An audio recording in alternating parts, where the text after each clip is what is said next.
Sup la gang de jeunes, aujourd'hui on est le 4 septembre 2018. Aujourd'hui je vais faire une analyse du BTC et du ETC USD sur l'échange Bitfinex. Et comme vous l'avez remarqué, CryptoBab à l'appareil.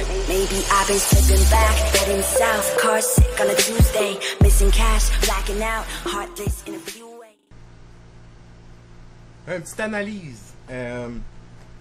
On va regarder ETC USD avec BTC USD, l'échange Bitfinex. On commence ça, on enlève toutes les drawing tools, c'est parti. Donc on va aller sur notre moment BTC, évidemment, moment clé du weekly time frame. On s'approche de plus en plus de la résistance, la fameuse résistance, celle que tout le monde regarde, celle qu'on n'a jamais réussi à péter depuis 2018 en entier. Puis je voudrais vous faire remarquer quelque chose d'intéressant juste ici. On parle d'un bullish MACD cross sur le weekly. Là, on commence à parler, ça s'en vient. Évidemment, je pense que c'est arrivé hier, le cross en tant que tel, mais on voit que ça commence à se prolonger, puis l'histogramme commence à confirmer vers la hauteur. Upside, évidemment, ça ne veut pas tout dire, là, le MACD. Par contre, ce qu'on peut dire, c'est que les choses ont l'air pas pires. Mais, comme j'ai toujours dit, et je le répète encore, il faut tout le temps agir sur le break et non en prévision de.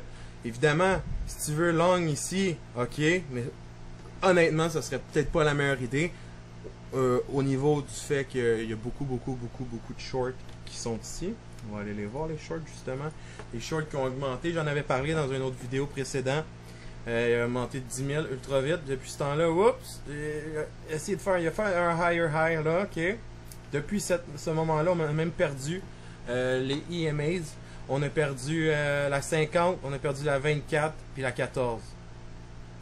Là, on est en train de revenir, je pense que c'est la 14. Fait qu'on est en train de reprendre la 14, on n'est pas capable de la traverser. Elle agit comme résistance. Puis en même temps, quand c'est overextended comme ça, on va dire, il y a pas mal plus de chances que ça va redescendre, que ça remonte. Qu'est-ce que ça veut dire? Que les shorts descendent. Évidemment, ça veut dire que le prix va monter. On va checker les longs. Ça, c'est les shorts. Long, boom. Wow, il veut pas. Elle. Merci. On voit steady des higher low et des higher high. C'est ça qu'on veut voir. Là, on a une belle uptrend sur les longs. On a une belle downtrend sur les shorts. Ce qui pourrait dire que le momentum est bullish. Comme je disais tantôt, on peut. Je ne conseillerais pas de longger maintenant, ça aurait été le temps de longger plus vers dans 6000, 5000, dans les hauts 5000 ou dans les bas 6000. Mais si vous voulez faire un long, je vous conseillerais d'avoir un stop assez tight puis assez prêt, parce que le moment que ça va break d'un bord ou de l'autre, parce que évidemment dans Technical Analysis, on va jamais essayer de prédire le marché avec exactitude, on va réagir aux indicateurs qu'on remarque puis les indicateurs qu'on utilise. Si ça pète la trendline, on vient se rasseoir dessus comme support, on garde le support, moi j'y vais long, mais jusqu'à ce moment-là, je vais peut-être aller long sur ETC, on ne sait pas. Par contre, si je m'en vais long sur ETC, croyez-moi que mon stop, il est tight, puis il est là. Jamais ouvrir un trade, pas de stop loss, c'est insensé. À moins, évidemment, là, que tu veux mettre pas beaucoup d'argent puis le laisser là sans vraiment checker, puis tu laisses ça des années, puis c'est pas grave, puis tu t'en sacs. Ok, ça c'est beau. Mais dans le cas présent, tu veux faire du day trade, tu veux faire des profits, tu veux capitaliser, puis tu veux sortir du marché pour justement avoir tes gains et non des gains spéculatifs. Mais c'est important de garder tout le temps un filet de sécurité, autant quand tu short que quand tu long. Donc là, retourner sur BTC Mama. On va descendre tranquillement. Fait que là, on a le weekly. Ça, c'est ce que je parlais, très clair. Sauf qu'on a le Bull MACD Cross qui vient d'arriver. La dernière fois qu'on a vu ça, là, c'est loin, là. Fait que c'est quand même un bon signe, mais on peut pas s'asseoir juste sur le MACD, là. Ça se peut que ce soit aussi une des plus grosses shots de manipulation de l'histoire. Mais si on regarde dans le temps, d'habitude, l'année passée, ça a commencé en octobre, là, le plaisir. Là. Fait que là, on s'en vient. Est-ce que ça serait l'histoire qui se répète? Je sais pas. La seule chose que je dis, c'est que je vais être prête à agir. Si le downtrend il casse et on s'en retourne en uptrend, ça serait fou. Mais faut pas non plus être biaisé, parce que ça se peut très bien que ça fasse pareil comme toutes les autres fois, puis qu'on y aille, qu'on soit proche, que oups, non, bearish, on réussit pas à la briser la résistance, puis on retombe, puis on va être... Si on retombe de là, attention, attachez vos trucs, parce qu'après ça, notre dernier support, comme vous le savez tous, qui a eu 1, 2, 3, 4, 5 touches là, dans les 5700 genre. Si on brise ce support-là, 5700, attention où est-ce qu'on s'en va, parce qu'on s'en va direct. Un autre support qu'on aurait, c'est juste en dessous. On aurait genre 5, on aurait ici là. On a le 5400. Juste par la suite, on tombe dans les 3000. Bitcoin à 3000, c'est alléchant. On descend le time frame, on va retourner dans le daily, voir qu'est-ce que ça a l'air. On voit clairement des uptrends. Il y a du bon volume. Increasing bull volume ici, mais increasing bear volume. L'incertitude en même temps. On vient s'asseoir sur nos EMAs, donc c'est assez bullish. Si je regarde le momentum sur le daily, on va venir faire peut-être un autre higher high en dépassant, mais on va devenir overbought dans ce temps-là.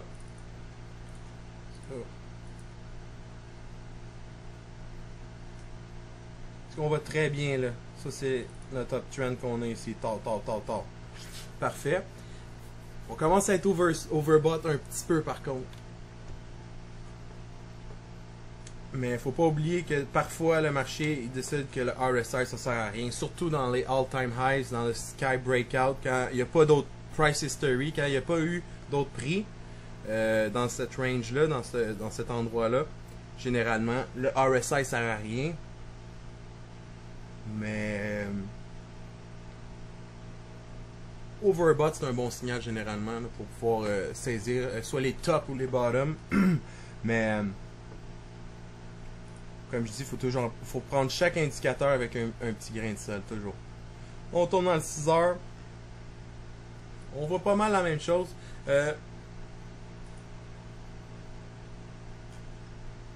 On voit qu'on a inside bar, triple inside bar dans le 4 heures. Ça, c'est intéressant. Ça veut dire que si on descend le time frame, on va aller dans peut-être 1 heure ou 30 minutes. On a un équilibrium qui est en train de se former. Donc, on aurait notre top, notre down. Là, on vient de faire un lower high. Puis là, théoriquement, on viendrait faire un higher low qui va coïncider en même temps avec notre 50 EMA. On pourrait venir s'asseoir sur le 50 EMA tout en faisant notre higher low qui va toujours continuer dans notre équilibrium. Par la suite, ça va se tighter. On regarde ça tout le temps à l'œuvre. On regarde ça, le inside bar sur le 4 heures. Ça, c'est des beaux signaux. Là, je vois ETC sur mon autre écran qui vient d'avoir un petit bullish candle. On regarde sur le 3 minutes, ça doit être pas pire. Ouais, ici, il vient de se faire manger au complet déjà. On est de retour au même prix. En à peine quelques secondes, on a passé de 99 à 14,3. On est de retour à 13,99. Beaucoup de volatilité aujourd'hui. C'est vraiment plate d'avoir à travailler dans des conditions comme ça, mais qu'est-ce que vous voulez? Faut bien se rendre là.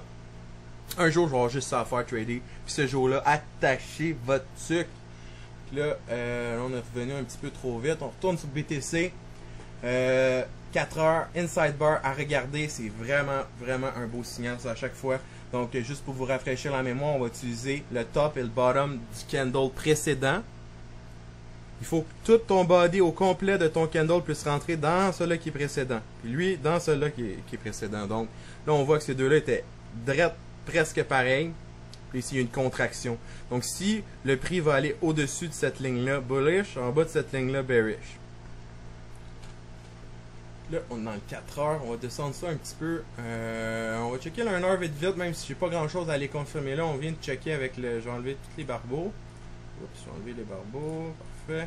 On retourne dans le 15 minutes. Je vais aller checker mon volume profile. Qu'est-ce que ça dit? Si on regarde, on va prendre nos POC comme que je vous ai montré dans le cours sur les volume profiles, c'est bien important. Si vous ne savez pas de quoi je parle, allez voir mon vidéo. J'essaie de toujours garder ça assez simple, mes vidéos. Fait que je pense pas que c'est trop complexe pour quiconque. Là, on va mettre nos points de résistance et de support sur le POC. À peu près, évidemment, on parle d'un range, on parle pas de la ligne en tant que telle, mais du range autour. Ça aussi, je le répète souvent, mais c'est important. Quand on met des supports ou des résistances, c'est important de toujours regarder à peu près un petit peu au-dessus, un petit peu en dessous. Et non s'attarder seulement exactement aux chiffres parce que sinon, ça marchera pas. Donc, où est-ce qu'on en est ici? Donc, on voit qu'on est vraiment en bull trend. Ici, on a une grosse consolidation qui vient de commencer. On va voir si on est capable de refaire des higher low et des higher high. Parce que là, présentement, on est en train de les perdre. Mais overextended de même, d'habitude, c'est normal. Regardez le RSI du daily. Il s'en vient oversold. 6 heures, il est oversold. Overbought, je voulais dire, pardon. Puis là, à partir du 30 minutes, on commence. Fait que d'après moi, il va y avoir un petit peu plus de consolidation pour par la suite essayer de venir redétruire nos highs. Sur BTC, on a beaucoup de wicks. On voit ça ici, là. Wick, profit taking. Beaucoup de gens, soit ils short, soit ils prennent du profit. Mais on n'est pas capable d'aller au-dessus de 7415. La fois qu'on va aller le défoncer et on va aller plus haut, croyez-moi que les shorts ils vont se faire squeeze. Ils vont tous se faire liquider. À minute, à chaque fois que le prix de BTC augmente au-dessus de 7400, j'ai plein. Mon téléphone il arrête pas là. Ding, ding, ding, ding. Puis j'ai des messages sur Twitter là, de toutes les shorts qui se font wrecked. Fait que c'est assez de fun quand ça arrive. Là, t'es là à job tranquille, là, ton téléphone ça m'a sonné, bing bang bang, là, tu commences à checker. Toutes les shorts se sont faites. À chaque fois que le prix monte au-dessus de 7400, ça fait un méga wick. Toujours rabattu par les shorts. En même temps, il y en a plein qui se font manger, ça hit les stop loss. Puis, quand il y a des wicks comme ça qui arrivent, c'est là qu'on voit la consolidation des shorts. C'est le fun de regarder la psychologie du marché en même temps. Donc, on était là, on a fait nos POC. On va reset ça. Fait. Fait que ça, on va être prêt pour attendre. On va BTC est en train de faire une petite consolidation comme je venais juste de parler. Là, on a perdu nos higher high puis nos higher low. Là, on recommence nos lower high, nos lower low. Là, on va voir si celui-là va former un lower low avec ça. Donc, on pourrait dire qu'un support clé, ça serait celle-là. Si tu veux mettre ton stop, si tu es long, tu veux mettre ton stop, je le mettrai dans ce coin-là. Mais si tu veux être long, j'attendrai un petit peu plus que le RSI se calme sur le 6 heures avant de pouvoir faire quelque entrée que ce soit. Patience est de mise toujours. À moins que tu veuilles être un cowboy, mais là tu peux acheter long puis mettre un stop loss tellement tête que ça réduit ton risque. On peut jouer de plusieurs façons. C'est de regarder la façon qui fonctionne pour nous-mêmes. Moi présentement en ce moment, qu'est-ce que je fais? Moi je veux trader ETC. J'aime ça les coins qui coûtent un peu moins cher. Tu peux en avoir pas mal plus puis sortir des meilleurs rendements. Évidemment, si tu aurais beaucoup de capital à investir dans le marché de crypto, j'irais sur BTC Point. Beaucoup plus de liquidité. Fait que dans le fond, pour aujourd'hui, je regarde la consolidation de BTC. LT consolidation sur le BTC. Puis je vais aller me chercher une position long sur ETC, évidemment. Puis à partir de là, je garde un stop ultra tight. Puis je vais monitoriser BTC sur mon chart de BTC, je regarde. J'ai mon ETC chart à côté proche, mais c'est pas sur lui que je fais mes décisions. C'est vraiment en relation à BTC. Parce que des fois, BTC va descendre puis ETC va monter. C'est bizarre. Et parfois, ça arrive, les corrélations, ils se débranchent légèrement parfois. Mais faut tout le temps garder un œil là-dessus. Fait que c'est ça mon plan de match. Fait que je regarde BTC, une petite consolidation, healthy, pas trop. Je vais aller jouer ETC long avec un stop loss ultra tight. Donc, c'est une analyse rapide, un petit round-up classique et rapide pour vous aujourd'hui. Donc, lâchez-moi un subscribe, lâchez-moi un like, venez encore me follower sur Twitter. Et c'est là que je lâche mes calls en temps réel. Je vais avoir des signaux parfois. Si je suis devant mon ordi, je vois des bons setups assez clairs. J'ai post sur Twitter, fait que vous avez chance d'embarquer dans le trade en même temps que moi. Venez sur le Discord, le channel Discord que j'ai fait. J'essaie de créer la plus grande équipe de traders francophones. Venez, on va faire du bread. Vous avez des questions, ça va me faire plaisir de répondre. Gênez-vous pas. Venez nous rejoindre sur le Discord. Puis, that's it, that's all pour aujourd'hui. Peace!